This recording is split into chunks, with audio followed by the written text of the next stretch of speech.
Acción Pública. La respuesta que usted se merece en política, arte, ciencia, conflictividad humana. Domingos de 9:30 a 11 de la mañana por Ondas de la Montaña, 1350 M en su dial. Dirige y conduce José Abad Zuleta Cano.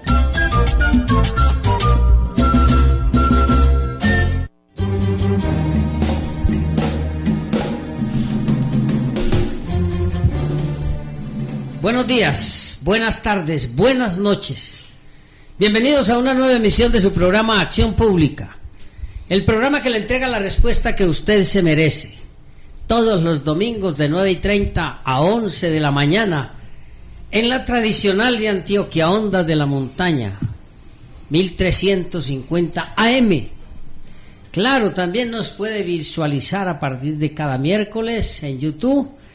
Y también pueden escucharnos como lo hacen en el mundo entero a través de Internet y YouTube. Hoy continuamos con el tema propuesto la semana anterior, con nuevos invitados. Porque la idea es presentarles a ustedes, amables oyentes, una visión panorámica, pero al mismo tiempo en detalle de cada uno de los temas del posconflicto. Por eso Acción Pública se caracteriza por ser la clase del domingo, porque invitamos a los mejores, a los más conocedores del tema. Claro que hay veces que a la clase del domingo llegan estudiantes atrasados. Pero bueno, uno tiene que aguantarse todo ese tipo de situaciones. Andrés, buenos días. Tenemos invitados especialísimos. Andrés, si bien pueda, tome asiento allí. Vamos entonces a entrar en materia, pero antes debo felicitar a nuestra Universidad Autónoma Latinoamericana, a los profesores que fueron condecorados el pasado jueves, al maestro de maestros, a nuestro rector, el doctor Rodrigo Flores Ruiz, al mejor docente, a nuestro querido amigo y compañero Juan Guillermo Jaramillo Díaz, al mejor docente joven Andrés Felipe Arango, y a todo el equipo que integra la unidad de estudio de derechos humanos, que también obtuvieron un premio interesantísimo en la ciudad de Bogotá. La universidad sigue propiciando espacios de mejoramiento de la calidad. A nuestro decano, el doctor Ramón Elejalde, quien ha venido propiciando, claro, la labor de renovación de la acreditación como fundamento del trabajo de los anteriores decanos. Uno recibe muchos mensajes en esta actividad. Hay mensajes que son muy interesantes, otros pues no tanto, pero que nos dan luces sobre cómo adelantar los temas en el programa. Vamos a saludar muy especialmente a Jorge, a nuestro amigo que nos ayuda muchísimo, trabaja en el Parque Notivara, la plazuela Notivara, por allá en el metro. Y también saludamos a don Gonzalo Giraldo en el barrio Fátima, oyentes fieles y leales. Y vamos a saludar a un gran amigo, doctor Justiniano Hernán Sierra Turizo. Buenos días. Buenos días. ¿Cómo está usted, doctor Ulloa? Hombre, doctor Turizo, nos gusta muchísimo que usted esté aquí en el programa, pero dígale a los oyentes quién es usted. Soy abogado egresado de la Universidad Autónoma. Claro. Trabajo hace 20 años como juez de la República en distintos municipios. Empecé en el Bajo Cauca, después en el Occidente, y ahora estoy hace 7 años aquí en la ciudad de Medellín como juez penal municipal. Bueno, nos gusta muchísimo que esté aquí porque usted tiene una visión muy clara de estos asuntos del posconflicto. También hemos invitado y tenemos aquí en la mesa a Andrés Fernando Mesa Valencia. Andrés, buenos días. Muy buenos días a José, Hilda y los demás compañeros de la mesa principal y a todos los oyentes que nos escuchan en el departamento de Antioquia y en la ciudad de Medellín. Pues yo soy abogado de la Universidad de Antioquia, militante y dirigente de Juventudes Liberales del Partido Liberal, y activista por los derechos humanos en la ciudad de Medellín. Perfecto, usted es viejo amigo nuestro aquí. Y también tenemos a nuestro amigo Andrés Úsuga. Bueno, apenas llegó tarde hoy, él nunca había llegado tarde. ¿Cierto que no? No, primera vez, pero bueno, algún día tenía que ser. Andrés, buenos días. Buenos días, doctor, a usted, a toda la mesa de trabajo, muy complacido, muy agradecido de que me haya vuelto a invitar, a pesar de mis posturas, y un feliz año para usted y para todos los que nos están escuchando. No nos preocupan las posturas, porque de eso se trata. Hay que entregarle a la opinión pública, como dice nuestro eslogan, la respuesta que la sociedad se merece. Y hoy vamos a hablar del tema de la tolerancia, porque es que el problema no es señalar y, como decíamos, macartizar, sino poder generar y presentar a la opinión pública diferentes opiniones, para que sea la opinión pública la que se forme su propio criterio y asuma sus propias decisiones con algún nivel de fundamentación. En el programa anterior tocamos algunos de los temas del posconflicto. La primera pregunta que nos envían para tratar hoy es: ¿se cumple o no se cumple el cronograma del posconflicto? ¿Quién de ustedes quiere arrancar? A ver, los dejo ahí en libertad. Bueno, a ver, el doctor Justiniano. Pues teníamos inicialmente 100 días para empezar a instaurar todos los procesos de concentración. Ya han pasado ese tiempo y vamos cogiditos del día en eso. Tenemos además, en principio, unos tiempos en lo que tiene que ver en la implementación de toda la justicia especial para la paz, todos los proyectos de ley que conlleva el posconflicto, y solamente tenemos la ley que reglamenta lo de la amnistía. Ya hay unos postulados, 4.000, según lo que logré consultar yo, 3.380 por parte de Antioquia. Estamos esperando a ver qué pasa, porque no han tomado decisiones definitivas. Yo creo que lo primero que habría que decir es, ¿cuál cronograma? ¿Por qué? Ya empezó usted con problemas aquí, hombre. No, porque, a ver, Andrés, pero siga, Andrés, siga. Porque el primer problema es que necesariamente con la situación que se presentó el 2 de octubre, eso dañó ya un cronograma que había. Y ese cronograma había iniciado ese 26 de septiembre con la firma de Cartagena.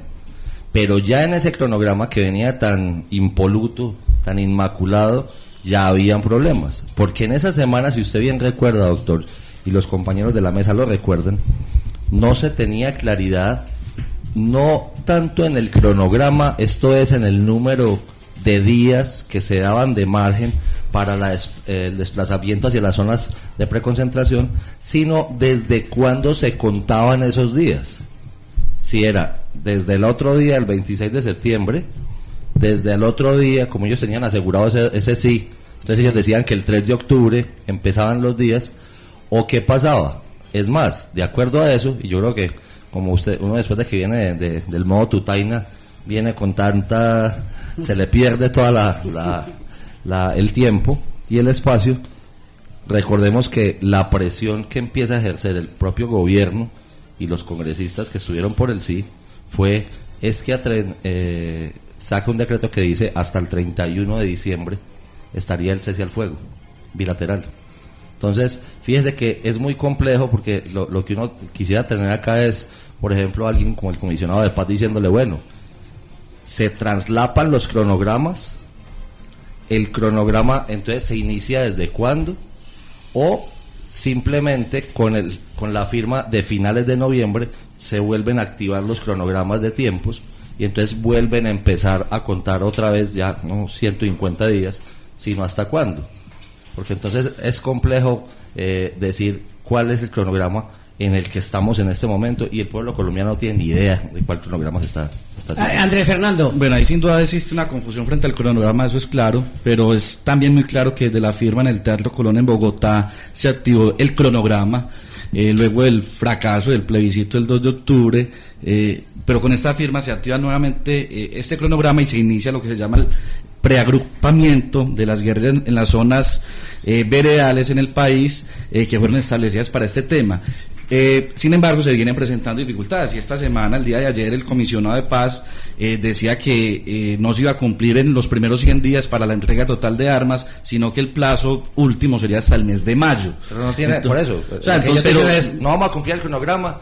Y eso no tiene problema porque seguimos para adelante. No, seguimos para adelante, es que el cronograma está sujeto también a cambio, es que no estamos hablando de un proceso simple, pues lo que pasa es que a la oposición nada le gusta, entonces... Pero entonces, ¿para qué le ponemos cronograma si no? No, porque tenemos que poner unas fechas establecidas, unas metas, creo yo, que es lo que ha establecido el gobierno, y es aquí lo complejo, que me parece a mí va a ser lo más interesante, va a ser la entrega definitiva de las armas por parte de las FARC, y esos actos que vienen, que se van a estar dando en el mes de abril y mayo, cuando ya la guerrilla y más de 7.000 hombres armados dejen definitivamente las armas.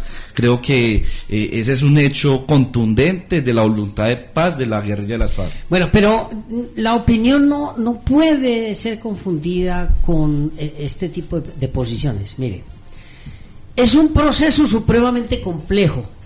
Hay muchísimos intereses involucrados hasta el punto de que el acuerdo de paz se asume como plataforma política para la próxima campaña, y eso tiene unas consecuencias nefastas en la opinión pública, y eso me lleva a mí, queridos amigos de la mesa, amables oyentes, a insistir en algo.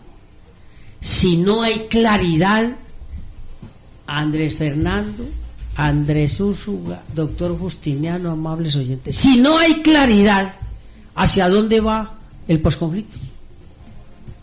Alguien que me diga, si no hay claridad, Andrés Fernando. No, a mí que me preocupa que las FARC nuevamente y el proceso de paz, bueno, que sin duda va a ser un tema determinante en la campaña presidencial del año 2018, pero en la medida en que el cronograma se aplace, va a ser más importante, y entonces eso nos puede llevar a terminar de polarizar aún más el país. Hoy vivimos una polarización absoluta, dos bandos, los del sí y los del no. Lamentablemente eso no debería estar pasando, pero en la medida en que demoremos más la implementación de los acuerdos y en todo el trámite legislativo que se viene adelantando en el Congreso, pues vamos a tener un gran problema, porque va a ser el tema principal del debate, y hoy sobre todo cuando vemos cómo la corrupción, que es el real problema de este país, se viene dando paso y abriendo paso en la agenda pública.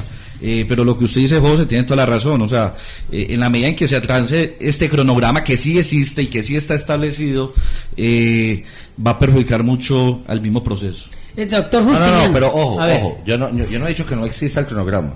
Ahorita dijiste eso. No, yo lo que digo es... Que no lo conocías. No, que no lo conoce la opinión pública, que es la que verdaderamente necesita saber cuál es el cronograma que estamos siguiendo, o que pero es que en eso el gobierno ha sido muy claro, desde el Teatro Colón se dijo, este día se inicia la implementación, por eso, y el día pero el pueblo colombiano en este momento está perdido de cuántos son los días y hasta qué días se está cumpliendo. Miren mis queridos amigos, vean, ¿por qué el equipo de producción ha tratado este tema aquí en este programa? Porque las inquietudes que recibimos sobre los problemas de la implementación del pajacuerdo son muchísimos. La gente no tiene claridad. Mire, no tienen claridad ni sobre la educación, ni sobre la economía, ni sobre los tiempos, ni sobre el desarme. Todavía yo me encuentro gente que me dice, oiga, ¿por qué llevamos tantos días de la firma de los acuerdos y todavía no se han desarmado? Yo me quedo corto para explicar, porque me tengo que quedar corto, porque yo les tengo que decir a la gente, hombre, la verdad es que yo tengo dudas sobre el cronograma, por eso es importante este programa. Para la pedagogía. Claro, para que ustedes aclaren. Mire, doctor Justiniano, frente a la justicia, por ejemplo, ¿cómo va a ser el proceso de implementación y de articulación de la justicia especial de paz y la justicia ordinaria? ¿Cómo va a ser eso? En este momento, y esa es una de las quejas que tenía la presidenta de la Corte Suprema de Justicia, es que no el fiscal y de la doctora Cabello Blanco. Pero el fiscal también se los dijo allá en plenaria esta semana. Exactamente, entonces que nunca se les consultó antes a efectos de esa articulación. Entonces, como consecuencia del fracaso en el no, es decir, con el triunfo del no, entonces ya vinieron a preguntar a las distintas cortes. Una de las condiciones que quería ella era que esta jurisdicción especial para la paz se articulara con la justicia ordinaria, y con lo que salió aprobado ahora en el Senado, que pasa a la Cámara, encuentran que no quedó totalmente definida esa situación. Entienden ellos, y su inconformidad el día de hoy es que esta Jurisdicción Especial para la Paz queda por fuera de lo que constitucionalmente se tiene concebido como la justicia ordinaria para dirimir los distintos... Señoría, pero inclusive venga, le hago una acotación, y con la percepción que tiene Andrés Fernando. Se hizo por parte del representante a la Cámara por Bogotá, Samuel Hoyos, la propuesta en esa plenaria de que adicionaran eso. Entonces no es que a la oposición no le sirva nada. Se hace la propuesta y le dicen, hombre, quieren meter una jurisdicción especial para la paz y como es transitoria, entonces métanlo debajo de la estructura judicial del Estado colombiano, ¿cierto? Y que quede en esa misma estructura. Ni siquiera la miren. Pero es que hay un problema, y lo explicamos ahora, Andrés Fernando. Mire, cuando uno vuelve a leer los acuerdos, yo ya no sé cuántas veces los he leído. Pero así toca, no se preocupe que así toca. Mucho los he leído. Toca seguirlo y leyendo. Tengo muchas confusiones. Y le va a tocar seguirlo leyendo, porque sí, eso toca seguirlo haciendo. Sí, pues eso es, pero yo tengo además otra concepción, y es la siguiente. A ver, cuando tratamos de salir de esta dificultad, obviamente recurrir a la Constitución y a la ley y al principio de estricta legalidad es un obstáculo. Es decir, no hay forma de vencer esas dificultades de orden constitucionales y legales. Entonces, la solución no es ni siquiera en clave de derecho, sino política. Obvio, eso es supremamente claro. Porque es que el hombre fue el que creó el derecho y no podemos ser esclavos del derecho de los hombres. Entonces, si tenemos una concepción como sociedad de nuestra dificultad que tenemos que superar, entonces tenemos que abrir las posibilidades. Obviamente habrán oposiciones y no hay unanimidad, es cierto. Yo estoy de acuerdo con usted, doctor Justiniano, y con ustedes. Yo sé que están desesperados por hablar, pero déjenme hablar a mi hombre. Mire, siempre he sostenido en mis intervenciones, en mis conferencias, que todo lo del derecho y la justicia y la verdad es una estructura intelectual maravillosa, pero todo está sometido a la política. Claro. Nada está por fuera de la política. El problema es que la política, exista la corrupción y esas otras cosas. Pero es cierto, lo que pasa es que si una cosa es que la política domina todas las estructuras judiciales y del poder, también tenemos que tener claridad que la política debe ser, valga la redundancia, clara con la opinión pública. Porque el problema es que cuando no hay claridad, vienen las polarizaciones. ¿Sí me comprende? No, vienen las y le polarizaciones. dan papaya a la oposición, así se lo voy a decir de frente. Bueno, uno que es opositor, le dan papaya a la oposición y el opositor simplemente ejecuta esa papaya que le están dando. Andrés Fernando. Sí, tres cosas, es cierto, el derecho es hijo de la política, sí, inclusive con sus defectos, sí, la corrupción y etcétera. Segundo, frente al tema de la justicia, me parece que someterlo, pues lo que es la justicia especial para la paz y convertirla en una mera sala de la Corte Suprema de Justicia, también sería someterla a los lentos procesos que allí se tienen, cuando lo que requerimos es por lo menos garantizar que la impunidad sea lo menos posible, ¿cierto? Pues porque en todo proceso de paz, y eso ha sido un tema de la oposición y una crítica importante, y me parece que es de las más acertadas, y es cómo hacer que el proceso de paz garantice la menor impunidad posible, porque ya estamos hablando de amnistía para guerrilleros, ¿cierto? Cuando la guerrilla ha sido pues un fenómeno de más de 50 años y que han ocasionado todo tipo de actos bárbaros y terroríficos. Amnistía e indulto. Sí, entonces que son dos cosas diferentes, pero las dos van a entrar. Entonces, ¿qué pasa? Pues a mí me parece que la justicia sí debe tener un procedimiento especial. Ya se le dio contentillo a la oposición sacando los jueces internacionales, porque ellos decían que no se podían inmiscuir en asuntos internos, y me parece que, como les digo, someterla a los mismos procedimientos de la Corte Suprema y de la justicia penal ordinaria sería, la verdad, pues, ralentizar el proceso de paz, cuando precisamente ahorita lo que están criticando es que no se ven los avances y que existen imprecisiones frente al cumplimiento de los cronogramas. Doctor Andrés Fernando, pero seamos sinceros, ¿cómo que contentillo si ustedes perdieron el referéndum, el plebiscito. Si se perdió el plebiscito, eso no es un contentillo. Es que estaban obligados a modificar los acuerdos. Y se modificaron. No, pero Entonces no es un contentillo. Se modificaron. Perdónenme, es que ustedes pero... también ganaron como por 40.000 votos. No, pero, 40, 60. No puede ganar por un solo voto y gana. Así es. Discúlpenme. Usted puede ganar por un solo voto, pero ganó. Pero aquí hay otro problema más grande. La Corte Constitucional estableció que el resultado del plebiscito obligaba al presidente. ¿Cierto? Hubo un bando por el no, un bando por el sí. Perdió el sí. La pregunta que me hacen unos oyentes es: ¿qué le pasó a los del no que ganaron de irse a hacer observaciones cuando lo que tenían que hacer era iniciar un nuevo tratado, un nuevo acuerdo? Pero mire que esa es una pregunta bien complicada. Y no estamos hablando de estricta juridicidad, estamos hablando de cuestiones políticas. Si el no perdió, si el no ganó, ¿qué tenía que hacer el no? ¿Irse a hacer observaciones para que hicieran un nuevo acuerdo o iniciar unas nuevas conversaciones? Me lo preguntan los oyentes. La verdad. Y mire la segunda pregunta, Fernando y Andrés. Mire, es la siguiente. Si permite la política colombiana que exista jurisdicción especial para la paz y que exista una jurisdicción ordinaria, que los señores de las FARC, a pesar de delitos de lesa humanidad como es el proyecto, pueden participar en política y pueden gobernar. Me pregunta un oyente, don Jorge, me dice don Jorge, José, si eso está sucediendo y con las zonas de preagrupamiento y luego de desmovilización, ¿no se está generando un nuevo país? Esa es la pregunta que me hace un oyente que no es abogado. Ahí tienen ustedes la inquietud de ese oyente. Yo ahí no me meto. Permítame, doctor, yo voy a hacer una aclaración antes de seguir en el debate. Yo podría decir que tengo como 6 visiones y yo tengo que distinguir muy bien cuándo está hablando cuál visión, porque es muy complejo, ¿cierto? Sí.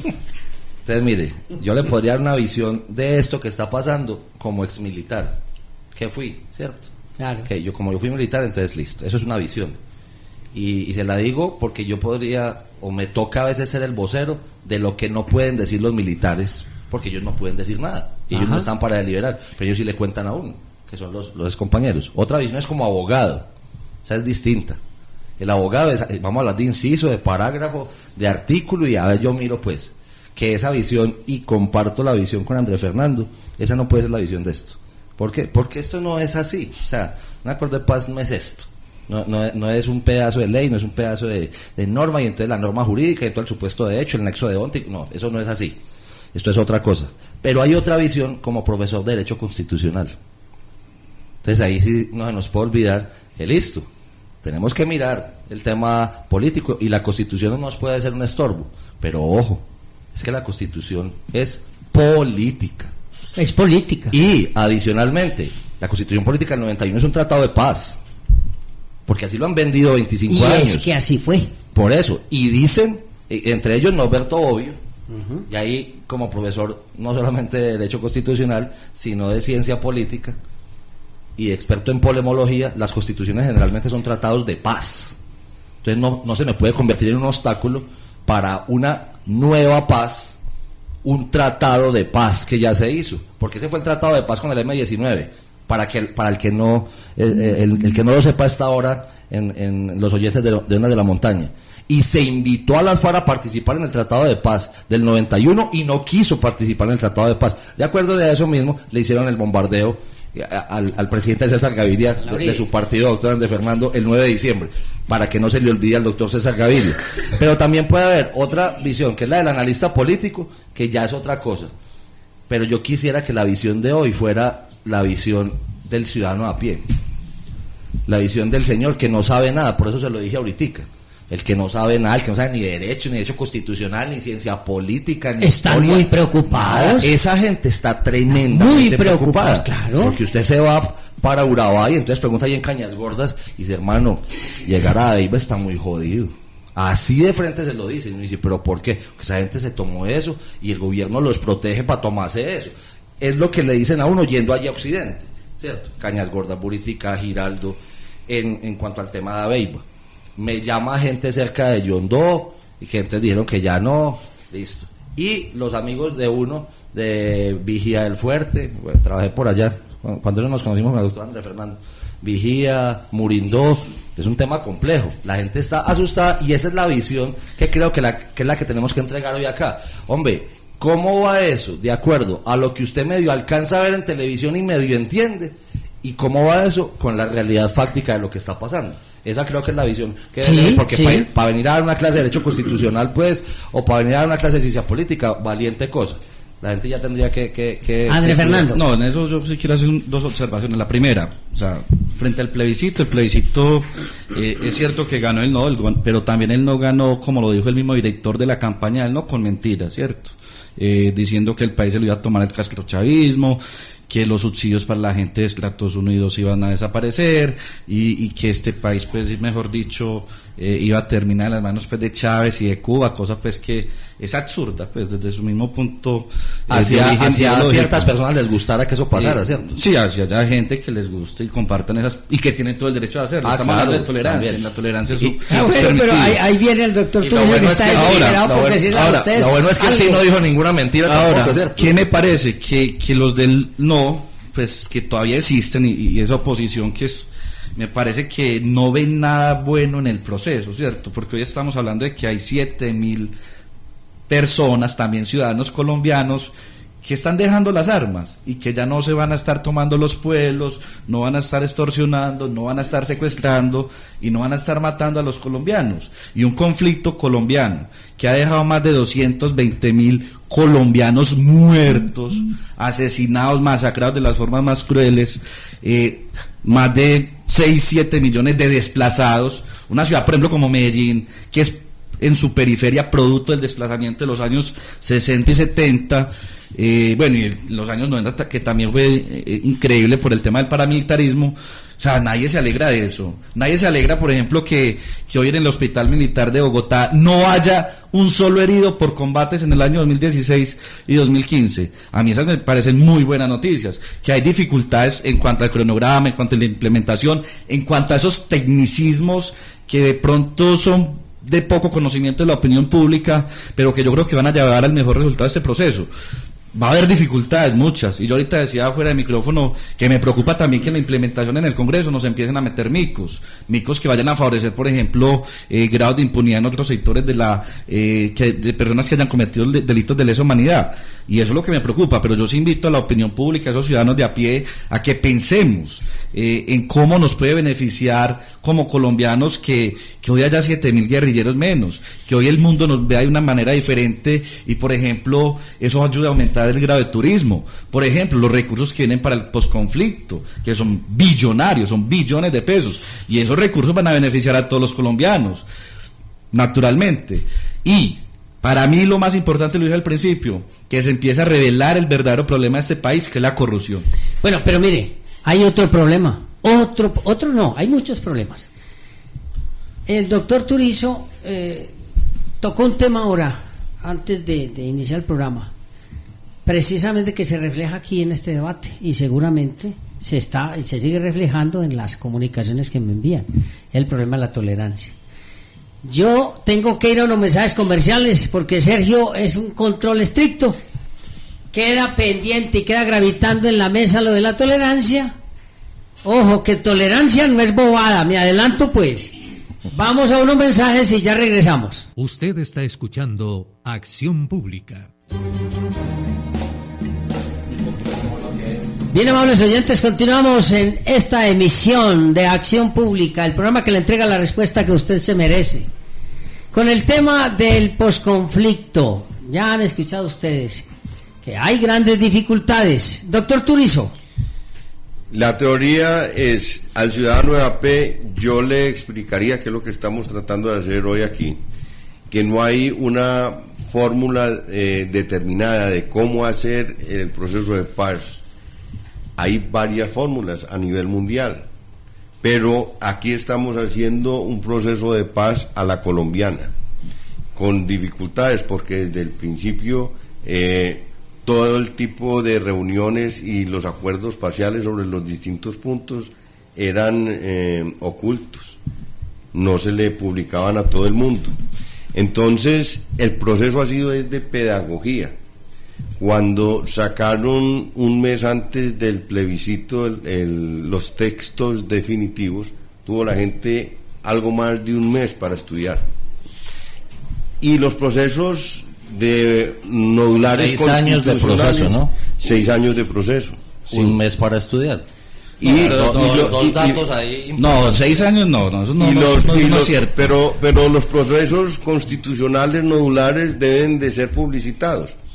A manera de referencia, cuando en los Estados Unidos iba a asumir la Constitución y no se querían adherir los estados de Nueva York y de Virginia, empezaron a sacar el Federalista en unas publicaciones en donde intentaban sensibilizar a la ciudadanía de qué era lo que se quería hacer cuando se quería hacer un estado federado y cuáles eran las ventajas. Entonces, ese es un proceso de socialización que se tiene que hacer.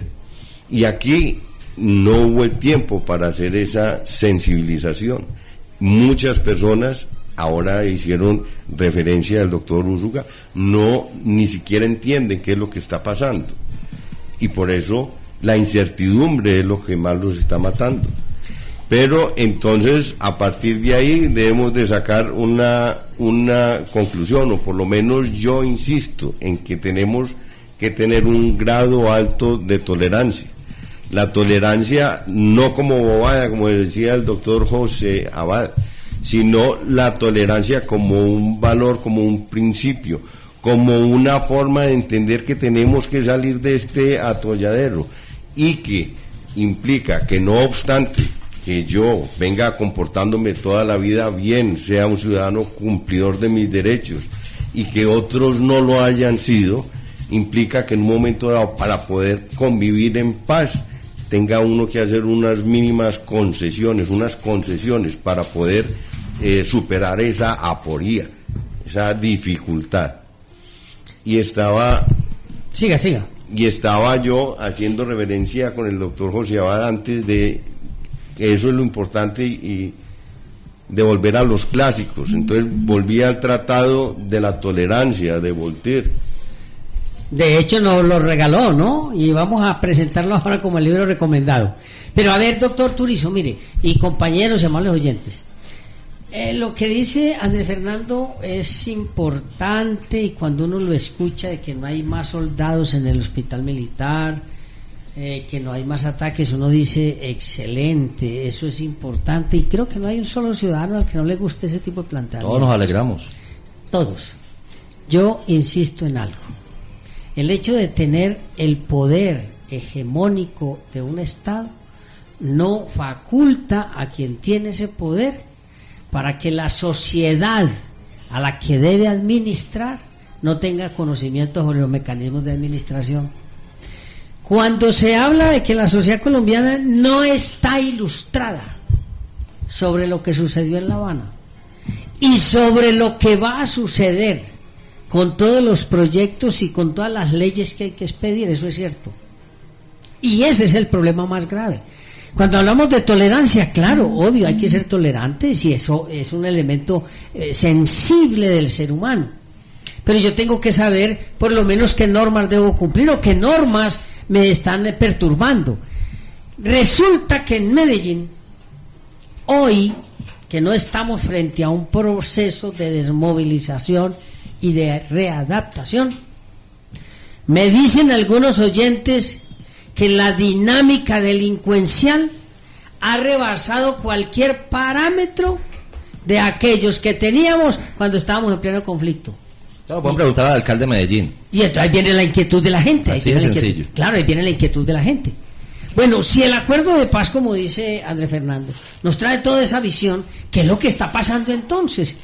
O sea que el acuerdo de paz en última instancia lo que hizo fue redinamizar otras formas de violencia. ¿O qué, Andrés Fernando? Carlos, no. Buenos días. Usted llegó tarde a la clase, ahí ya le pusieron falta. Buenos días. Buenos días a todos. Sí, llegué un poquito tarde. La bicicleta. ¿Se dañó otra vez la bicicleta? Sí, verdad que sí, esa bicicleta para cambiar. Bueno, Andrés Fernando. Bueno, en esta interesante clase que estamos presenciando en este debate, pues hay que decir algo además. Pues importantísimo, o sea, la paz es con las FARC, o sea, aquí todavía faltan muchos más actores armados, está el ELN, que apenas se viene a instalar la mesa de negociación. Para mí las BACRIM también son un factor determinante en el conflicto. El conflicto también en las ciudades es diferente a ese conflicto rural que ha habido históricamente Colombia, pero yo sí creo que lo que viene es más importante aún. Y reconozco que el proceso de paz sí tuvo una gran falla. O sea, la gran falla fue no comunicar bien los acuerdos. Pero no comunicarlos porque tuvieron 6 años. No, eso de los 6 años no es cierto, porque los 6 años fue negociando. Entonces no se podía comunicar algo que no se había negociado.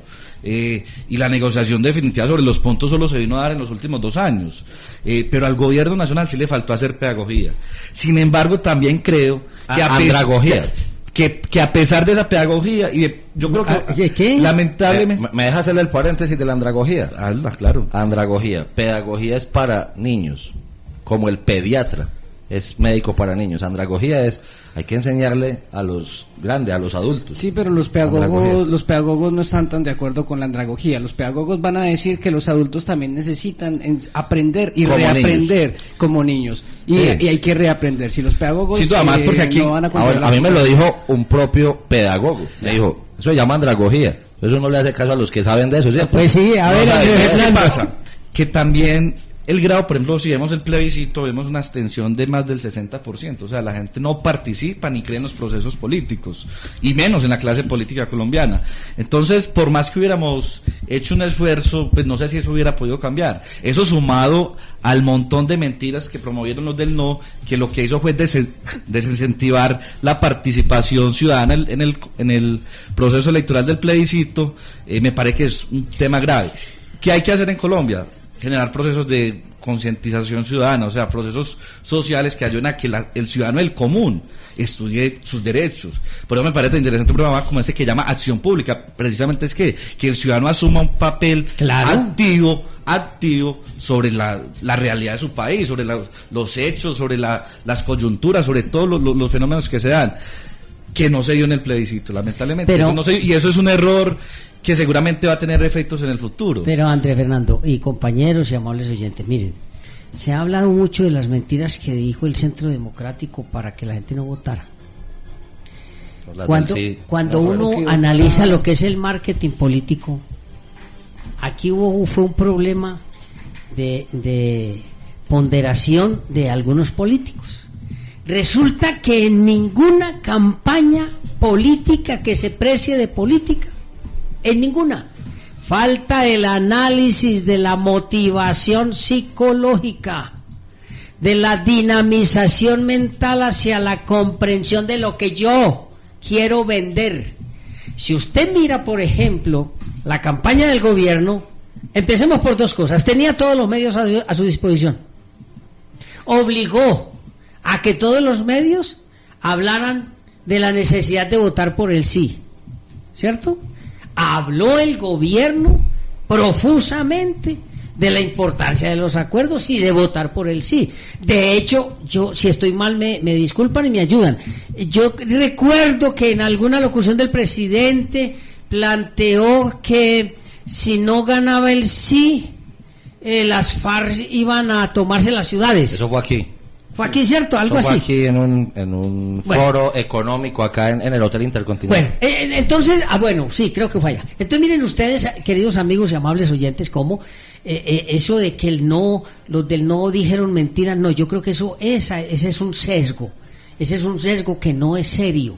¿Por qué? Porque, repito, yo he sido asesor de campañas políticas y lo primero que plantean los políticos es: yo quiero que llegue la idea a los oyentes de una sola cosa, que voy a ser el más honesto, y después organizamos el resto. Pues que fuera por mentiras, Santos tendría que haber entregado el mando de 2010 a 2014, porque lo que dijo era que iba a continuar las políticas de Uribe, y en ese momento, doctor Andrés Fernando, ustedes odiaban a Santos. Sí, claro, y si ya le dio la espalda a Uribe, ya es bueno. Sí. No, pero a eso voy, mire, muchachos, pero a eso voy, mire.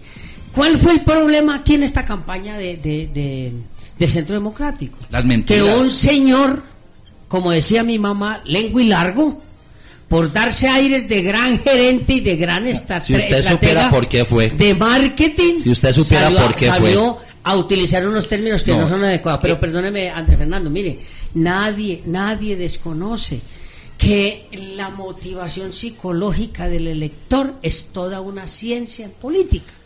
¿Qué es lo que pasa? Que venimos al problema de la intolerancia. Entonces, claro, los que perdieron dicen, es que los que ganaron fueron unos mentirosos.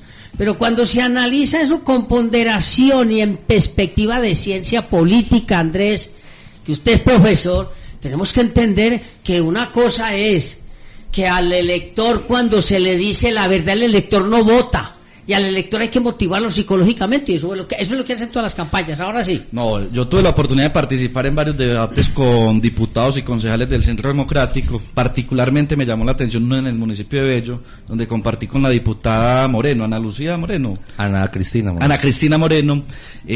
Y ellos antes del debate repartieron varios volantes, unos volantes que contenían todo tipo de mentiras y bajezas que la verdad yo nunca había visto en la política. Y llevo más de 10 años haciendo política, donde decían que el diablo se iba a tomar el país. O sea, una diputada del Centro Democrático repartiendo volantes, donde decían que el diablo y que el comunismo, y que entonces nos iban a expropiar, y que ya teníamos para regalarle a las FARC más de 10 millones de hectáreas de tierras en el país. Una cosa completamente absurda, descabellada, no sabe que fuera eso no puede pasar. Fuera de tono, no, pero sabe que eso no puede pasar todavía. Entonces esas mentiritas que las venden como mentiritas, sin duda tuvieron calado en la opinión pública. Y usted hablaba con el taxista y el taxista le decía, no, es que aquí van a legalizar el matrimonio gay, cuando ya eso ya existe. Bueno, vean mis queridos amigos, porque yo quiero que la opinión se ilustre.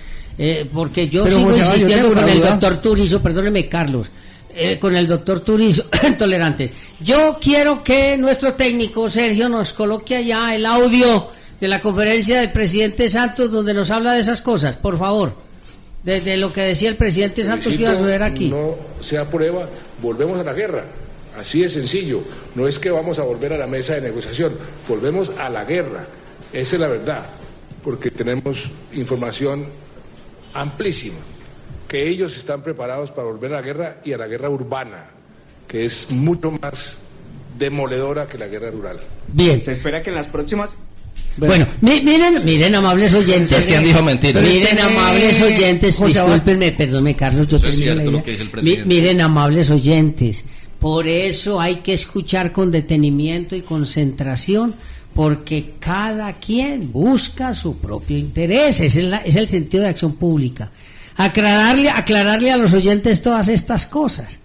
Por eso nosotros no tenemos aquí en este momento ningún interés partidista, ni lo hemos tenido. Nuestro interés es usted, amable oyente. Cuando hablan de las mentiras del Centro Democrático, yo escucho esto y recuerdo otras cosas por ahí. Yo hablé con alguien del Centro Democrático que también me hizo una cosa que me dejó asustado, que no recuerdo en este momento. Lo que hay que mirar con detenimiento es cuál es la estructura sociopolítica de las campañas políticas y cuáles son los objetivos y cómo se le lleva la realidad al elector. Ese es uno de los grandes problemas, que fue lo que sucedió en el sí y en el no.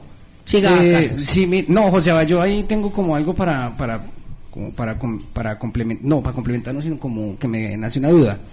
Primero voy a decir que Andrés, estoy de acuerdo con parte de lo que plantea Andrés, y nos falta educación, pero no creo, y eso ya todos lo sabemos, que el gobierno no debió haber acudido a las urnas, no debió haber llamado a las urnas. Sí, obvio, eso ya a mi juicio no lo debió haber hecho, ¿ya? Porque no había una buena comunicación, que es lo que Andrés está planteando. No hubo un buen trabajo de comunicación, y cuando no hay un buen trabajo de comunicación se llega a ese problema de lo que sucedió.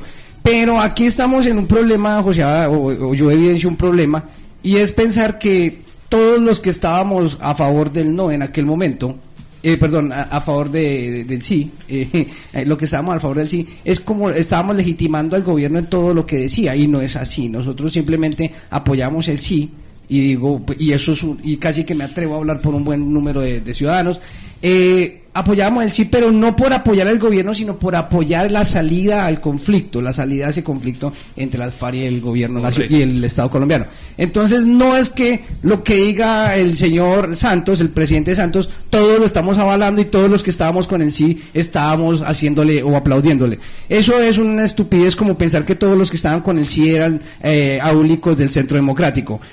No, hay que pensar que todos tienen sus dimensiones. El Centro Democrático era parte del no, pero también habían otros movimientos políticos y religiosos que no son del Centro Democrático. Entonces sí hay que pensar eso y desglosar un poquitico mejor para no pensar que nosotros todos estamos a favor del gobierno en todo. Miren, queridos amigos y amables oyentes, cómo la historia se repite. El ser humano está condenado a repetir la historia. Sobre todo cuando no la estudia. Sobre todo cuando no la estudia. Miren, voy a leer esto del libro que nos regaló amablemente el señor juez, Tratado sobre la Tolerancia, edición y traducción de Mauro Armiño, guía de lectura de Francisco Alonso. Esto es de Humanidades Austral. Voy a leer solo el texto de la contracarátula para que nos formemos una idea. En 1685 Luis XIV revoca el edicto de Nantes, que permitía la libertad de cultos en Francia. En este clima de intolerancia religiosa, Voltaire escribe el Tratado sobre la Tolerancia con ocasión de la muerte de Jean Calas y anima al resto de los filósofos a hacer la guerra sistemáticamente al infame, es decir, a cualquier religión, pero sobre todo a la católica de Roma.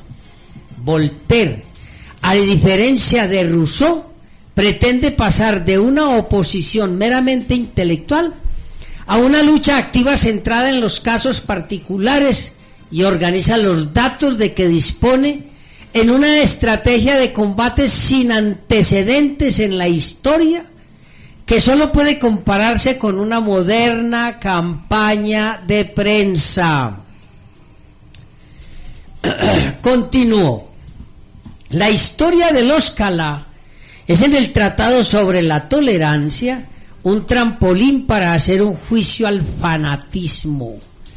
De los detalles particulares, Voltaire se eleva a las alturas bíblicas, históricas, metafísicas y conceptuales, sin olvidar el recurso a los detalles del sentimiento personal. El autor se encarna en los perseguidos para buscar el triunfo final de la filosofía y de las luces del intelecto. Eso es lo que estamos haciendo aquí. Y estoy hablando de 1685. Estamos hablando allá de las campañas de prensa. Estamos hablando del fanatismo. Estamos hablando de la intolerancia. Y un detalle, amables oyentes, un detalle. Escuchar al otro en su diferencia no enriquece nuestra propia visión. Ahora sí, Andrés Fernando. Sin duda, ese escrito maravilloso de Voltaire, pues recordemos que fue el siglo de las luces, el siglo quizá más maravilloso del conocimiento. Pues, iluminismo. El iluminismo. O sea, donde pues se abrió las puertas a lo que es el Estado de Derecho y sus posteriores desarrollos como lo conocemos hoy. Y el debate es importante, y ya vamos a ese tema de la tolerancia. Yo creo que el debate forma en la medida en que se haga con respeto, con altura, con decencia. Y por eso es que a uno como demócrata le duele cuando uno ve un montón de mentiras, y como muy bien lo decía el profesor Carlos Vides, no es que el defender el proceso de paz lo haga uno santista, ¿cierto? Yo creo que ese fue el problema y sigue siendo el problema de la política colombiana en este momento, que estamos como polarizados, que santistas y uribistas, cuando pues por lo menos yo no me considero ni santista, bueno, y mucho menos uribista. Sin embargo, sí tengo que reconocer que el presidente Santos se jugó todo su capital político por avanzar en un proceso de paz que se constituye en un logro histórico para el país. Y porque somos optimistas, creemos que el posconflicto va a llevar a los mejores resultados. Esa noticia esta semana de los 11 billones de pesos que va a donar la Comunidad Europea, la Unión Europea, para el posconflicto es una muy buena noticia. Aunque también, y eso lo he dicho en varios micrófonos, me preocupa cómo se va a manejar esa plata y quién la va a manejar. Claro. Si la va a manejar directamente el Estado. Roy Barreras, por ejemplo. Eso me preocupa bastante. Pero Armando Benedetti, ¿cierto? Grandes adalías de la paz. Programas como este se vuelven importantes. Acción pública. Una acción pública es la veeduría ciudadana. Entonces la veeduría ciudadana tiene que hacerse la veeduría a las ONG, pues porque ahí puede haber un nicho de corrupción bien importante. Eso sí me tiene preocupado, pero también miremos las bondades del proceso. Eso es lo que yo invito a la oposición. Pero que no nos quedemos solo en la crítica, sino que seamos proactivos. Compañeros de la mesa, miren, y amables oyentes, muchas gracias por sus observaciones. Don Jorge de Manrique me escribe y me dice: José, empezaste muy bien el programa hablando de los problemas del cumplimiento del calendario, del itinerario del posconflicto. El doctor Usuga dice que no hay calendario y ya se concentraron en el siguiente. No, eso ya pasó. Bueno, es razonable el planteamiento. La pregunta que él nos hace es la siguiente: ¿en qué va lo de la educación? ¿En qué va lo del trabajo? ¿En qué va lo de la aceptación de los desmovilizados por la sociedad? ¿En qué va lo de lo que significa la entrega de las armas? Ellos, los oyentes, quieren que les digamos punto a punto en qué va cada cosa. Listo, yo voy a empezar por decir algo. Listo. Entonces, lo primero es, hay muchos problemas en la implementación y en la zona de preconcentración, muchísimos. Entre ellos, a un señor juez de la República del departamento del Guainía, no sé si se enteraron esta semana, atraparon a unos señores que ya estaban preconcentrados, cometiendo unos delitos afuera, delitos que no tienen nada que ver incluso con el conflicto, como lavado de activos y una extorsión, y lo que hizo el juez de la República fue devolverlos a la zona de concentración. Entonces queda uno bastante preocupado, porque uno dice, ¿y hasta cuándo entonces el tema cronograma va a operar? O cuando usted ya está concentrado, desde ese momento queda su hoja de vida en blanco, limpian sus récords, usted puede seguir delinquiendo todo lo que quiera hasta el día de la entrega de las armas, y entonces lo van a seguir devolviendo a los jueces de la República. Tengo el auto aquí, para que no digan que es mentiras. Tengo el auto y el nombre del juez, el cual va a ser denunciado ante el Consejo Superior de la Judicatura, como es normal, porque prevaricó. Así de sencillo. Entonces, hay una cantidad de problemas, y son hasta normales. ¿Por qué? Yo comprendo las inquietudes. Obviamente, a ver cómo decirlo en unas palabras que no sean peyorativas. Civilizar a unas personas que han estado por tanto tiempo por fuera del sistema normativo colombiano y del sistema de la sociedad colombiana va a ser un tema muy difícil, pero sí tenemos que poner unos topes y decir, desde este día hacia acá y desde este día hacia allá usted no puede seguir cometiendo delitos, porque si sigue cometiendo delitos yo no se los puedo limpiar con base en el acuerdo. Pero también creo que hay que darle algo a la opinión pública que es importante. Creo que no podemos seguir metiendo a todo el mundo en la misma bolsa, y que una cosa será el tratamiento para los guerrilleros de base, o los que ellos llaman la guerrillerada, y otro tema es el tema de gente, jefes, comandantes, jefes de bloque, de grupo. ¿Por qué? Porque son dos tratamientos absolutamente distintos, y en unos tendrán que terminar respondiendo por crímenes de lesa humanidad, por crímenes absolutamente graves, y los otros son temas inclusive me parecía supremamente desafortunada la apreciación de la señora Imelda Daza, que es la que está asistiendo en este momento al Congreso de la República, a decir que cuáles niños que tenía las FARC, si eso eran menores de edad que habían tomado las armas porque habían querido, porque querían aunarse a la causa revolucionaria, con esas palabras.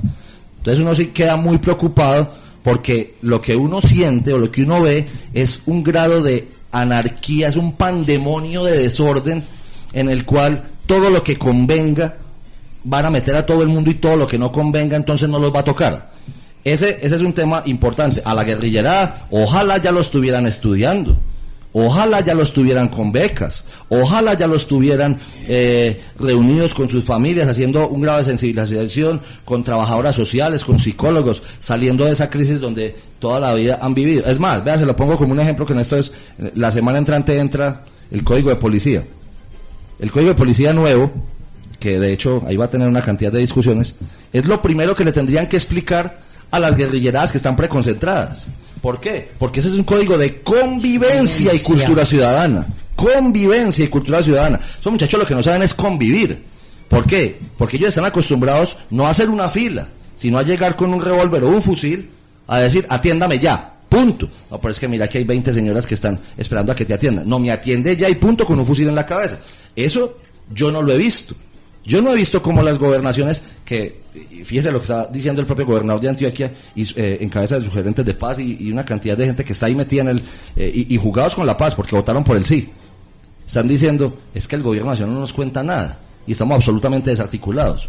Entonces eso es lo preocupante de este momento. Entonces, en ese punto específico, amables oyentes, el problema del posconflicto empieza a visualizarse. Andrés Fernando.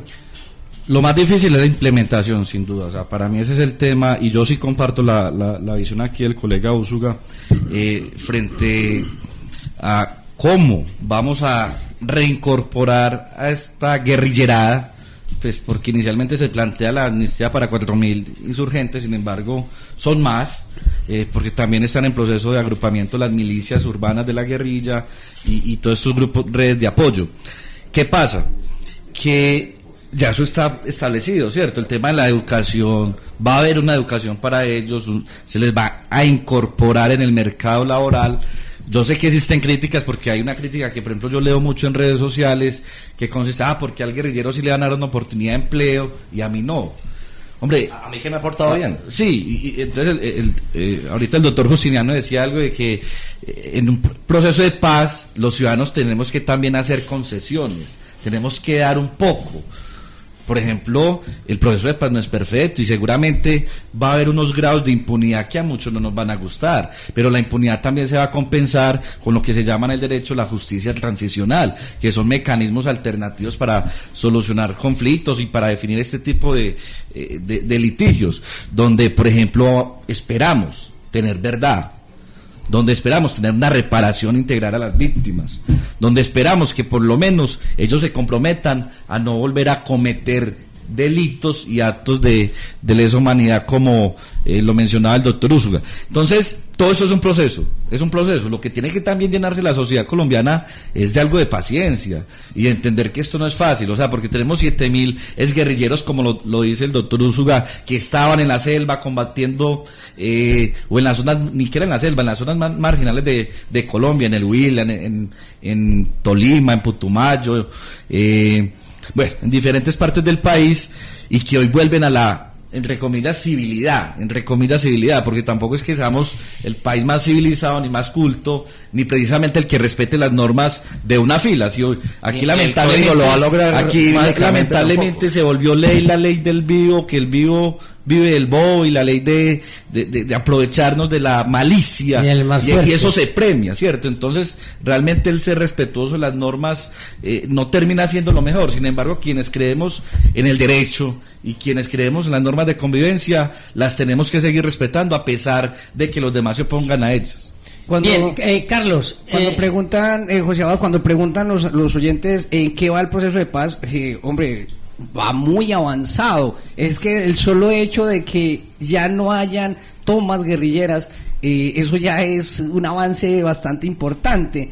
Lo que hace 8 días comentábamos y que hay que seguirlo resaltando, el hecho de que ya no hayan militares en los hospitales como víctimas del conflicto, eso es otro paso pues bastante importante. Fíjense que en el Chocó hace poco hubo también una toma por parte del gobierno y de las Fuerzas Armadas, y estuvieron, y no hubo una represalia, no hubo un enfrentamiento. Entonces realmente cuando uno ve esas actitudes de las FARC, uno sí cree y sigue pensando en que este proceso va para adelante, que no tiene reversa, que es un proceso muy positivo para el país y que hay que seguirle apostando. Pero una sola cosita más, José Abad, y discúlpeme antes de que usted me interrumpa.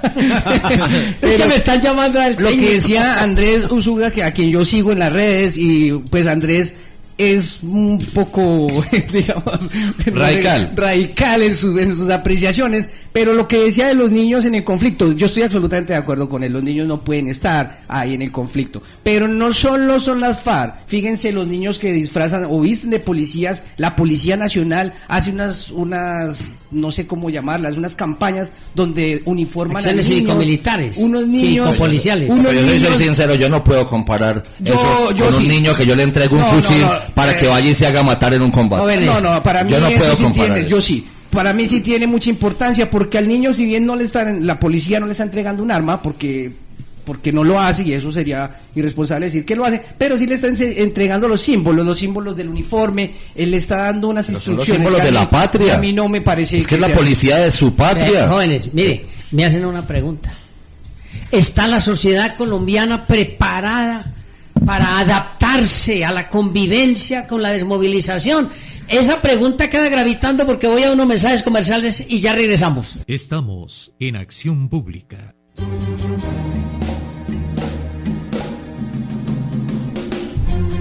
Bien, tenemos a Alexander Rúa Pérez. Alexander, buenos días. Buenos días. Bienvenido a Acción Pública. Tenemos entendido que usted está liderando la campaña de disminución salarial a los congresistas. Sí, así es. Yo y otro grupo de jóvenes a nivel nacional en más de 100 municipios del país estamos adelantando una recolección de firmas para convocar un referendo y preguntarle a la ciudadanía en general sobre varios asuntos que tienen que ver con incrementar el control político y cambiar algunas prebendas que tienen los congresistas en el país. ¿Cuál es la estructura de la campaña? Pues a ver, lo que se va a solicitar es lo primero, la reducción del salario en un 50% de los congresistas. Lo segundo es que no puedan ser reelectos de forma inmediata, sino que tengan que esperar 8 años. Adicional a eso, que se incrementen el tema de trabajo, ya que ellos solo trabajan 8 meses y entonces que trabajen 11 meses, como lo hacen la mayoría de los ciudadanos. Y adicional a eso, el tema de que se le quite la investidura por más de 2 fallas a sesiones o a comisiones sin justa causa. Alexander, ¿quiénes integran el comité promotor? Lo integramos, por ejemplo, acá en el departamento de Antioquia. En ese momento lo integramos yo, que soy estudiante de una universidad, soy el vocero departamental, y gente común y corriente que se ha sumado a esta iniciativa porque termina siendo una propuesta ciudadana. Alexander, ¿pero ustedes tienen algún tipo de financiación? ¿Alguna entidad lo están financiando? ¿Cómo es la financiación? Pues no, en ese momento, digamos que la financiación terminamos siendo nosotros mismos, que somos los que sacamos las copias, compramos los lapiceros y tratamos de desarrollar toda esta campaña que estamos iniciando por redes sociales, pues porque obviamente nosotros no tenemos recursos para ir más allá, y pues donaciones que nos han hecho, que han sido también en copias, en lapiceros, en tablas para las firmas. Claro, Alexander, un oyente me hace una pregunta. Don Ricardo me dice, yo estoy de acuerdo con todo eso, pero tengo una pregunta. Alexander, ¿qué partido político les está apoyando a ustedes para esta campaña? Pues si le digo que por el contrario, antes ninguno de los partidos políticos está de acuerdo con lo que estamos haciendo. Empezando porque lo que se está solicitando va a generar una readecuación del panorama político, y adicional a eso, pues yo no creo que a ellos les guste que la ciudadanía comience a hacerles un control más claro desde el asunto de las curules en el Congreso y evitándoles que las personas que llevan allá 42, 45 años, 20 años en el Congreso, pues sigan ejerciendo lo mismo y obviamente dándole la espalda a la mayoría de la ciudadanía. Pero Alexander, la pregunta es, ¿coinciden ustedes con las mismas propuestas de la doctora Claudia López, senadora de la República? ¿O ya han mirado los proyectos de ley también que ha presentado, por ejemplo, Centro Democrático, para bajar el valor del salario de los congresistas? Pues a ver, por un lado el tema eso no tiene ninguna inscripción partidista, eso sí debe quedar claro. Y pues claro, nosotros hemos revisado las otras 2 propuestas. Ahí hay una situación. La primera iniciativa que se radica en la registraduría es la de nosotros. Y a partir de ahí se generan otro tipo de iniciativas y pues ahí queda muy difícil uno, y además no sería ningún sentido, nosotros no podemos entrar a coactar si otra agrupación, otro grupo de colectivo, un partido político entra a hacer eso. Ahora sí, sobre el tema de las diferencias. A ver, con respecto a la iniciativa de Centro Democrático, hay una circunstancia que cuando uno se pone a revisar la Constitución, no existe la revocatoria del mandato al presidente. Hay de entrada, en su momento, pues, sin meterme pues en la iniciativa ciudadana, porque pues la presentan como iniciativa ciudadana, a pesar de que está escrita al Centro Democrático, yo no voy a entrar a juzgar ahí. Eso ya lo tendrá que revisar en su momento la Corte Constitucional, claro, porque pues eso no aparece ahí. Y por el otro lado, la senadora Claudia López pues está en una campaña presidencial y nosotros nada tenemos que ver con ella. Ella en su momento buscó a algunos compañeros para decirles que se desmontaran de esta iniciativa, pero nosotros somos convencidos de que justamente tenemos que dar un paso adelante como ciudadanos comunes y corrientes y sin ningún sentido o ninguna afiliación partidista, como lo hemos desarrollado, porque acá también hay personas que constantemente hemos participado activamente en cosas que tienen que ver desde la ciudadanía. Alexander, vea, los oyentes se quedan muy inquietos con ese planteamiento, tienen el apoyo de Acción Pública, pero hay una pregunta: ¿hasta cuándo sigue el movimiento de ustedes independiente, que no le vaya a parar lo mismo que a los del tomate o a los de los indignados, etcétera, que se diluyó? Tomate, hoy viceministro de Comunicaciones, ¿no? Hoy, correcto, hoy viceministro de Comunicaciones. Muchas gracias, Andrés. Pero espere, José Abad, me permite una cosa. No, a mí me parece muy importante que estos muchachos, yo no conozco a ninguno, pero yo estoy absolutamente de acuerdo con lo que ellos plantean. Claro que sí. Yo sí estoy muy de acuerdo con las propuestas de ellos. La pregunta es capciosa. Sí, lo que me parece muy interesante es que no se dejen enlistar, y menos pues por Claudia López, por el senador Álvaro Uribe, no se dejen enlistar en esos grupos, y si de verdad quieren generar unas conciencias diferentes, unos movimientos diferentes, hombre, hay que apostarle a nuevas alternativas. Yo estoy con ello, obviamente ya no tengo la edad de los 20 años, tampoco estoy viejo, pero 25. Tengo 22, pero sí estoy de acuerdo con ustedes, Alexander. Hay que seguir avanzando en esas propuestas, hay que seguirle haciendo control a todos estos agrupaciones que nos vienen haciendo daño. No le coman cuento a Claudia López, no, hay que, mejor dicho, seguir la idea. Ya usted está en campaña, ¿cierto? Sí, ya yo usted estoy está en campaña. Mucho ojo. A ver, Andrés. Yo le voy a hacer una invitación y una sugerencia muy respetuosa. Los felicito por tomar la iniciativa ciudadana, porque creo que los ciudadanos se deben apropiar de las normas, se deben apropiar de los mecanismos de participación ciudadana, y así debe ser, pero conociéndolos bien, ¿cierto? Y conociéndolos bien es, o asesorándose bien por medio de no sé si abogados o si ustedes mismos tienen abogados en el movimiento, muy bueno que lo sepan. ¿Por qué? Porque mire lo que va a terminar pasando, tristemente. Se hace la iniciativa, se hace el movimiento de las masas, y cuando no se puede llegar por simple desconocimiento de la Constitución, como usted lo decía inicialmente, no solamente en el tema de la revocatoria del presidente de la República, la decepción a la que llega la masa, que no pudo llegar al objetivo, termina convirtiéndose en un arma de doble filo, porque ya la gente entonces no se moviliza después y dice, eso no sirve para nada.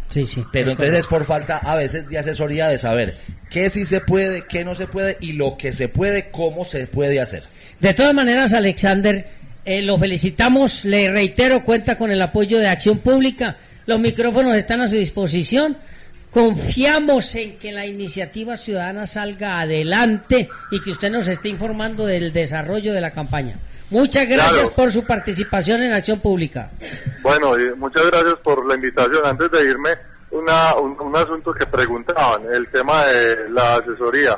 Lo que pasa es que, digamos que esta iniciativa también surge desde no solo pues estudiantes, amas de casa, surge también desde profesionales. Incluso el compañero que interpuso el recurso para que saliera la resolución de convocatoria de este referendo es abogado desde la ciudad de Bogotá. Entonces, digamos que se ha surtido una suerte de pluralismo ciudadano a partir del cual se está articulando algo interesante, que incluso parte de ese proviene de lo que en su momento algunos lideraron el tema de las marchas por la paz, que justamente también reivindicó mucho desde un asunto ciudadano, sin tirarse ni para un lado ni para el otro, sino reivindicando la necesidad de plantear una posición, digamos, más desde la ciudadanía, más neutral.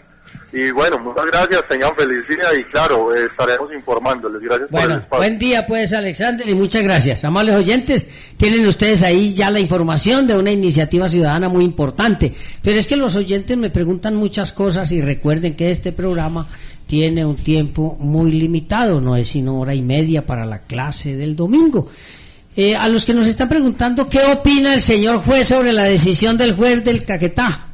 ¿Fue del Caquetá? De Guainía. De Guainía, con los ciudadanos que encontraron delinquiendo desmovilizados, que lo mandaron para, no su resguardo, sino para su zona de premovilización. San José del Guaviare. San José del Guaviare. ¿Usted qué opina, señor juez? No, es que en eso hay que tener la información completa, es decir, a partir de la última decisión no puede saber uno qué fue lo que pidió normalmente, y si están haciendo delitos que no están dentro de lo que puede ser considerado los delitos políticos, pues conforme al artículo 250 de la Constitución es a la Fiscalía a quien corresponde perseguirlos.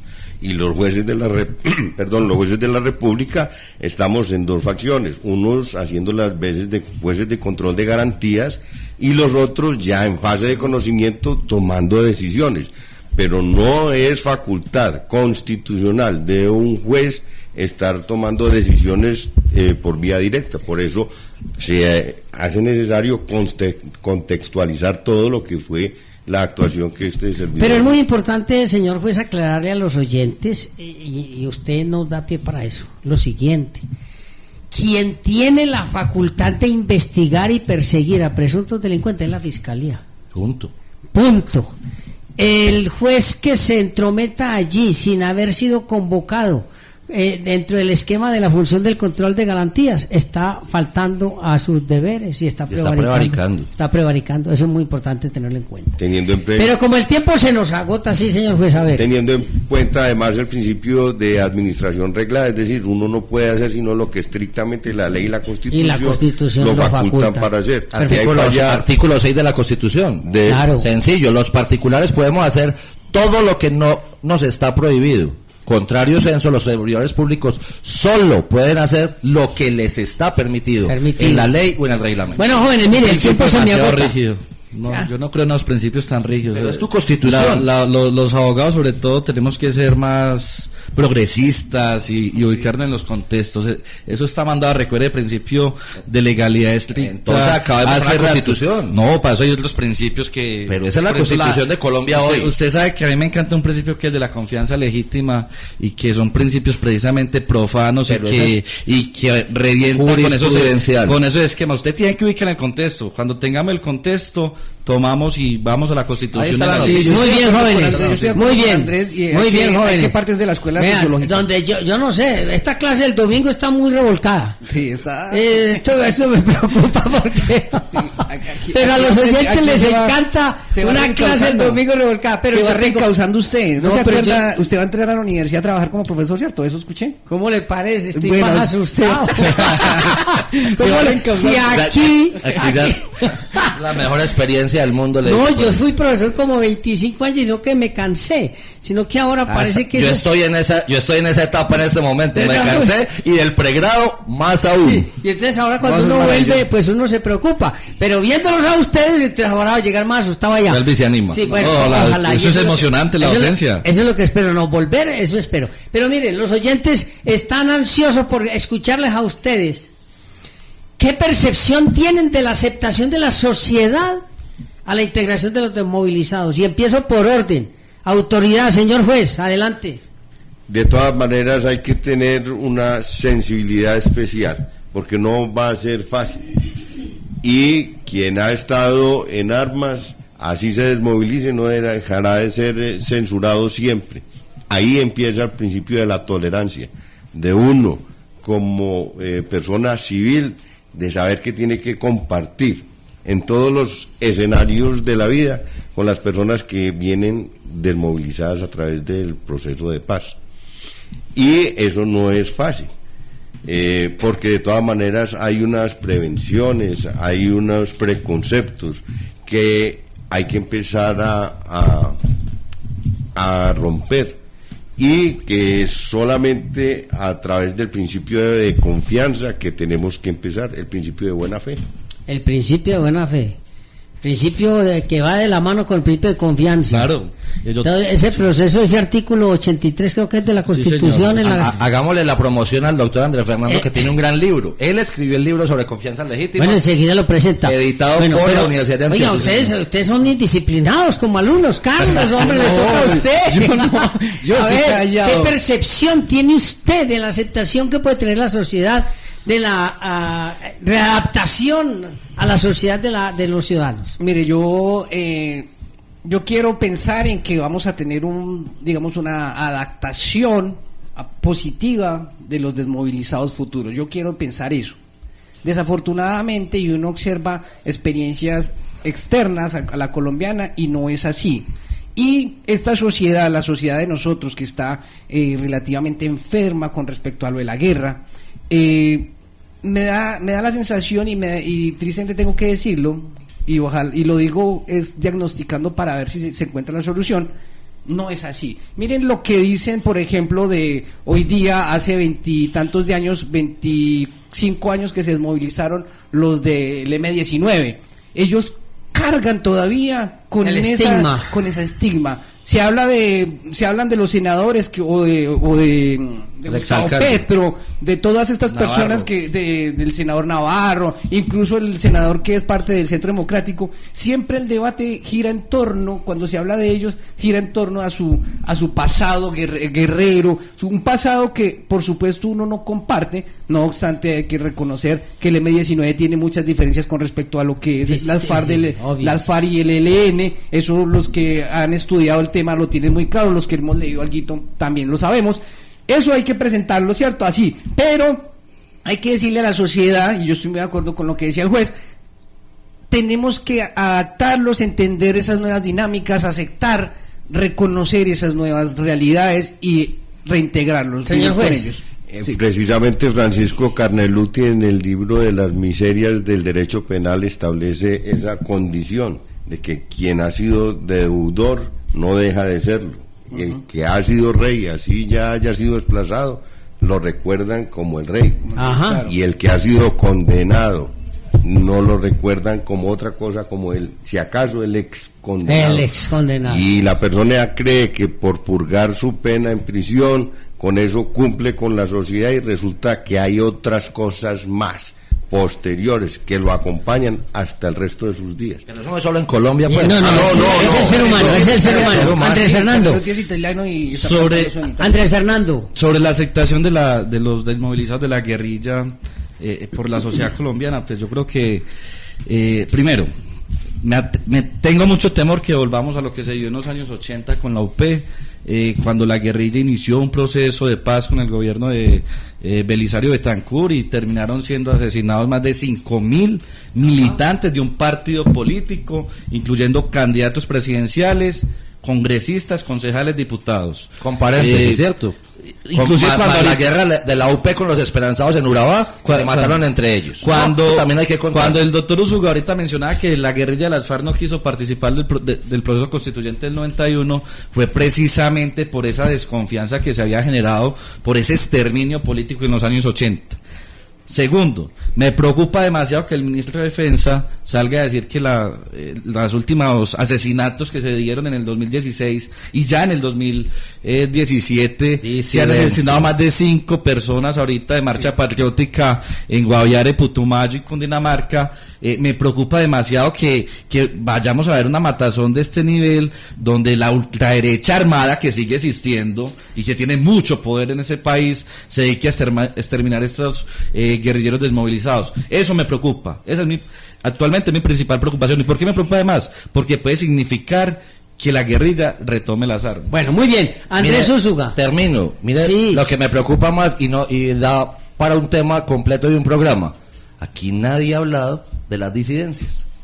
y se están dando Hablamos bala, hace 8 días, ¿cierto? usted no escuchó el programa Pero hace 8 días. Se están dando bala, estaba haciendo deporte así bajo barriga. Bueno. Entonces, están dándose bala entre ellos, y entonces el gobierno, e incluso el hijo del presidente de la República, sale a aplaudir que unos bandidos maten otros bandidos que están desmovilizando y los que no hay quien desmovilizar. Eso sí que es grave, y eso sí que hace parte del posconflicto, y entonces ahí nadie va a contar nada. Pero también lo que dije en la intervención del doctor Andrés Fernando Mesa, es que aquí hay que contar también toda la verdad. Y es que aproveche para despedirse, Andrés. En Urabá se mataron también las FARC con los helenos y con los esperanzados allá. Muchas gracias por la invitación, doctor. Un abrazo a todos los oyentes. Me despedía un segundo. Muchas que acabó el gracias tiempo. por la invitación, y espero pues que en algo hayamos contribuido al entendimiento de lo que nos espera, que no está escrito, sino que se va haciendo al caminar, como dice la canción. Ese es el objetivo de Acción Pública, Carlos. José Abad, muchas gracias por la invitación nuevamente. Qué pesar llegar tarde a tan chévere este debate. Ahí tiene la nota. No, muchas gracias a todos los oyentes y a los compañeros por la invitación y por el maravilloso debate. Que el año 2017 sí sea el de la verdadera lucha contra la corrupción, que es el verdadero problema de este país. Bien, amables oyentes, una síntesis muy rápida de lo que hablamos hoy. Queda claro entonces que es importante tener paciencia con la implementación del posconflicto. Es importante ser tolerantes. Es importante revisar nuestras posiciones fundamentalistas y radicales. Es necesario tener una nueva visión de lo que le está sucediendo a quienes salen del monte y de la guerra para readaptarse a una nueva forma de vida. Es necesario tener paciencia porque los acuerdos de paz y su implementación no son fáciles, pero a eso hay que agregarle: usted, amable oyente, debe participar, debe estar consciente y adquirir cultura política para que se forme su propio criterio, su propia visión de los fenómenos y pueda entregar su granito de arena a la sociedad para su mejoramiento. No es lo que diga Pedro, Juan o Diego, es la capacidad que debe tener usted de analizar, y por eso debe estudiar, debe debatir, debe participar, debe escuchar a los que saben, y por eso en Acción Pública traemos a los mejores. Libros recomendados. Bueno, el primero que nos regaló el señor juez, Tratado sobre la tolerancia de Voltaire, Apuntes sobre la ejecución de la pena de Giovanni Rosanía Mendoza. Colombiano. Sí, él es colombiano, es un abogado de la Universidad del Atlántico, especializado en Derecho Procesal Civil. Ha participado como escritor y columnista, y fue ex juez de ejecución de penas y medidas de seguridad. El libro tuyo, Andrés Fernando. El principio de la buena fe, la confianza legítima. Editorial. Universidad de Antioquia. Perfecto. Se consigue. En internet lo pueden descargar. Y también recomendamos, próximos a estar en las librerías, Código Penal y Código de Procedimiento Penal. Comentado de José Abad Zuleta y todo su grupo de trabajo, la nueva edición del manual del sistema práctico penal acusatorio, también 2 casos forenses, un caso de acceso carnal violento y un caso de declaratoria de inimputabilidad de un ciudadano que dio muerte a su padre. ¿Ese es otro libro? Ese es otro libro. Son 5 libros que estaremos entregando a partir del próximo mes de febrero. Bueno, entonces... ¿Y el suyo? Yo lanzo un libro en el primer semestre con la ayuda de Dios, que es el Atlas Constitucional Comparado. Es la comparación de varias constituciones del mundo, de hecho muchas, y por eso no lo he sacado. Y para el que quiera hablar de guerra, para el que quiera hablar de paz, de posconflicto, es Gastón Butol, Tratado de Polemología, que se lo prometí desde el año pasado, claro, ¿cierto? Para sí, que señor. lo conocieran. Lo que pasa es que es muy difícil de conseguir, hay que traerlo desde España, pero se lo recomiendo con los libreros para que los consigan a ustedes. Tratado de Polemología. Y el libro de Tomás Serrano, La esencia de los conflictos en Colombia y el derecho internacional humanitario, del ex juez Tomás Serrano, ¿cierto? Amables oyentes, muchas gracias. Qué clase tan movida. Los esperamos el próximo domingo de 9:30 a 11 de la mañana. Recuerden, amables oyentes, la única obligación que tenemos todos los seres humanos es pasar sabroso. Acción Pública. La respuesta que usted se merece en política, arte, ciencia, conflictividad humana. Domingos de 9:30 a 11 de la mañana por Ondas de la Montaña, 1350M en su dial. Dirige y conduce José Abad Zuleta Cano.